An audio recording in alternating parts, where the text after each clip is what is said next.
was produced by Savanta Polling, okay? Their survey work, their field work began on the 4th of June. Early, very early, before, their field work began before I declared I was in the race. Oh, so you could do better than that? Let me bring you up to date. Fully up to date. A BBC anchor completely lost his composure live on air after what may have been the toughest interview of his career with Nigel Farage. The showdown between the host and the Reform UK leader was a battle of wits and ideologies, with Farage calmly dismantling every point thrown at him, leaving the anchor visibly shaken and struggling to regain control. Farage's sharp, focused responses turned the tables, exposing cracks in the discussion on immigration and economic policies while keeping his composure unshaken. What seemed like a routine interview quickly morphed into a high-stakes confrontation that revealed more than just political disagreements. It exposed tension, strategy, and the unexpected power of a fearless politician. Stick around because we're breaking down every electrifying moment, and you won't want to miss a second. And then to take power. Well, there isn't a right of British politics. It's gone. It's disappeared. I mean, we've had 14 years of Conservative government. They may as well change their name to the SDP. It's been high tax, big state, more control of our lives, a damaging period for the 5.5 million men and women running small businesses. They've not even been vaguely conservative, low tax, free market. And on the big one, and the big one is immigration. You know, what do you think? Nigel Farage has long proven his command over any stage, be it a rally, a street corner, or a high-pressure interview, and this latest confrontation was no exception.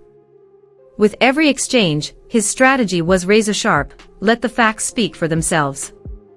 As the host grew increasingly aggressive and combative, Farage remained calm and unshaken, effortlessly steering the conversation while making the anchor's frustration impossible to ignore. His composure turned the tables, showcasing a masterclass in control and turning what could have been a routine interview into a tense, unforgettable showdown. Okay, we're filming this today. Last night at 5 o'clock, 2 separate companies came out with polls. And they're all playing catch up now. They all recognize something is happening out there. Yeah. On one poll last night, we were tied with the Conservatives on 19%. On a second poll that came out last night, we were leading the Conservatives 19 to 18. So that map suddenly looks very different. Well, it looks even... It's still, whatever happens is a Tory wipeout. Now, what I really want our viewers to know is that is... For viewers, the tables had completely turned. Instead of the guest feeling the heat, it was the host who looked visibly out of his depth, struggling to keep control as Farage calmly dictated the pace and direction of the conversation. The courage to say that.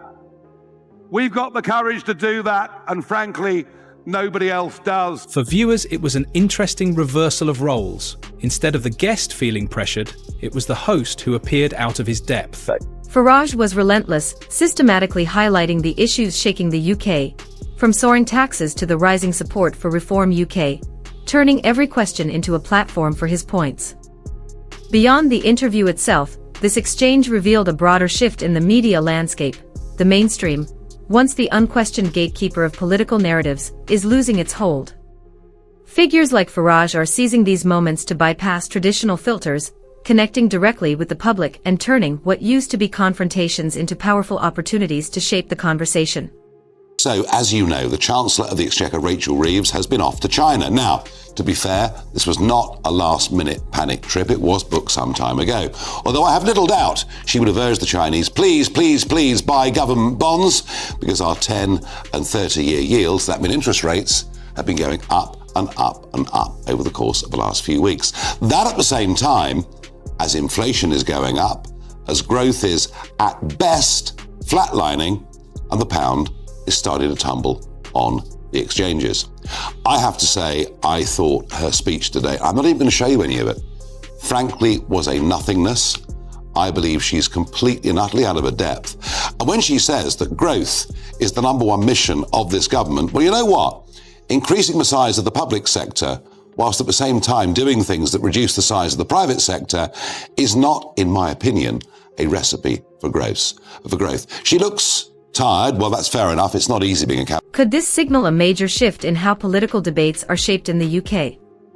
Immigration, a cornerstone of Farage's career, dominated the conversation, with the Reform UK leader warning that unchecked migration is placing unsustainable pressure on public services, from healthcare to housing.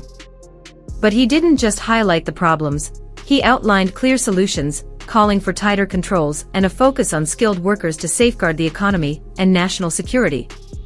His message resonated strongly with viewers frustrated by the government's current approach, turning a contentious issue into a powerful moment of connection and influence. Making £800,000 per year out of human trafficking, and so long as there's no feasible way of them being returned to any country, Sir Keir Starmer has said that he will scrap Rwanda on day one. Kevin Saunders, this will only continue. It will, yes, it will continue. It really will continue. And I think it's very, very important that you people in the media actually tell the people, the electorate, that at the moment we cannot remove people to their countries of origin, because to remove somebody you have to have a document.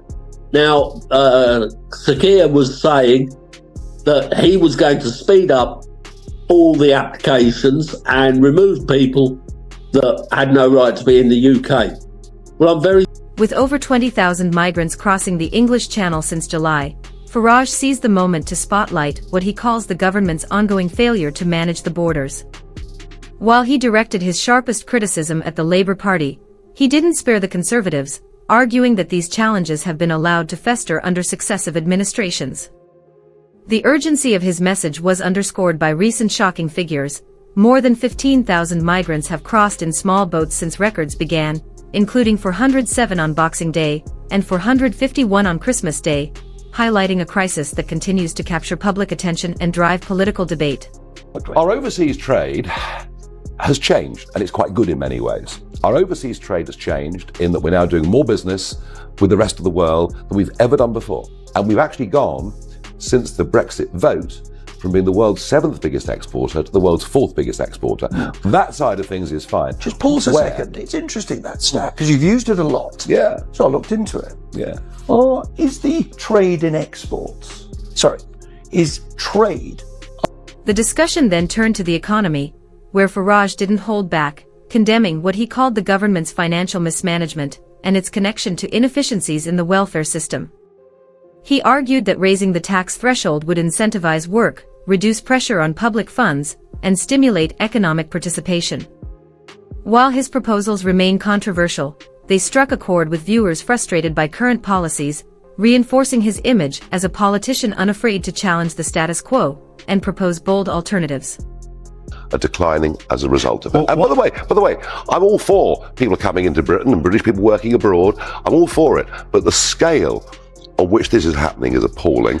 And for the Conservatives, it is a complete... For many viewers, the appeal wasn't necessarily in agreeing with every policy Farage proposed.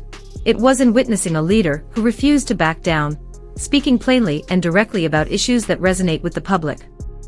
The established parties, long comfortable in their dominance, could soon find themselves on the defensive, facing a political force unafraid to challenge the status quo. Farage's sharpest barbs were aimed squarely at the political elite, whom he accused of being out of touch with ordinary citizens and prioritizing their own agendas over the needs of the people they were elected to serve. Deputy Speaker, I agree with the Home Secretary. She's right to highlight that 2023 was a year of shame for a government that had repeatedly promised net migration of tens of thousands a year, not nearly a million. Perhaps they'll never be forgiven for it. But if I also look at 2023, I see that asylum claims were 84,000 people. Everyone talks about the small boats, and yet 69% of that 84,000 did not come across the English Channel in boats. Can she tell me, please, where did they come from? Whether you view Farage as a truth-teller or a provocateur, one thing is clear: his critiques are keeping the spotlight on immigration sharper than ever. While his criticisms aren't new, the context amplified their impact, especially as the mainstream media host appeared flustered and defensive, almost a live embodiment of the disconnect Farage has long highlighted. For viewers, it was a real-time illustration of why so many feel disillusioned with traditional politics, turning what might have been a routine interview into a vivid lesson in power, perception, and public sentiment. In goods, No, it's services that we're booming in. Yeah, exactly. So trading goods, the things you told people in those left behind towns. Well, do you know why? That's down, not up, isn't it? Well, do you What's know what? up? Trading gold and trading financial services. Our net zero policies have deindustrialized Britain, and that's one of the reasons why. Farage's skill in voicing these frustrations gave him a clear edge, positioning him as the champion of the forgotten majority and drawing a stark contrast with the perceived detachment and aloofness of the political establishment. Are in Bristol, they're in Cardiff, they're in Birmingham, they're in Manchester, insurance companies, etc. Financial services, the city is quite a small part of financial services in terms of jobs. The welfare system emerged as another heated topic, with Farage describing it as a trap that discourages work and fosters dependency. He argued that while current policies may be well-intentioned, they often end up doing more harm than good. His proposal to raise the tax threshold is straightforward but powerful, aimed at making work more rewarding and addressing the frustrations of those who feel the system fails to support people striving to improve their lives. To take over the right of British politics and then to take power. Well, there isn't a right of British politics. It's gone. It's disappeared. I mean, we've had 14 years of Conservative government. They may as well change their name to the SDP. It's been high tax, big state, more control of our lives, a damaging period for the 5.5 million men and women running small businesses. They've not even been vaguely conservative, low tax, free market. And on the big one, and the big one is immigration. You know, what do you think? The host, however, remained unconvinced, and Farage's stance sparked sharp disagreement. Some supporters viewed his approach as a clever way to rethink welfare, while critics called it oversimplified. Yet regardless of opinion, Farage's talent for framing complex issues in relatable terms made his argument impossible to ignore. He isn't just a political commentator. As the leader of Reform UK, a party rapidly gaining traction among voters frustrated with the status quo, this interview showcased exactly why that momentum is building. It's not going very well here. We're being run into the ground by Rachel Thieves and Keir Farmer Sama Harmer, who's not doing a great job. You're thinking of becoming an MP, I hear. Well, that's right. We're going to start off with a local councillor and see where it goes from there. I've been asked if I'd like to do it by Nigel, and why not anything to get Labour out and get reform in, I think. Yeah, well, I mean, we hear, though, that in May, I don't know if you're talking about running in May, there's a lot of elections that might not actually happen because they're trying to rearrange all the boroughs and the local councils into different groups and different kind of regions. Do you know yet where you might be heading, which area? It will be local. The area I know, either Lambeth, Bermondsey, Chelsea, Kensington, them areas, Fulham. Something like the areas I know and know the people. Okay. So, yeah, fairly local to where I live. I'm living in Westminster. During the interview, Farage didn't hold back, calling out failures on both sides of the political spectrum, from high taxes to the cost of living crisis affecting small businesses and everyday citizens. Reform UK has put the pressure squarely on Labour and the Conservatives alike, forcing them to respond to the issues he highlighted.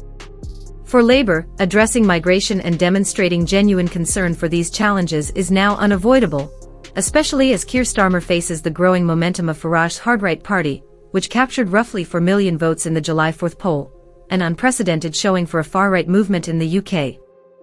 Farage's bold positions on migration, the economy, and welfare are sparking debate, and viewers are left to weigh in.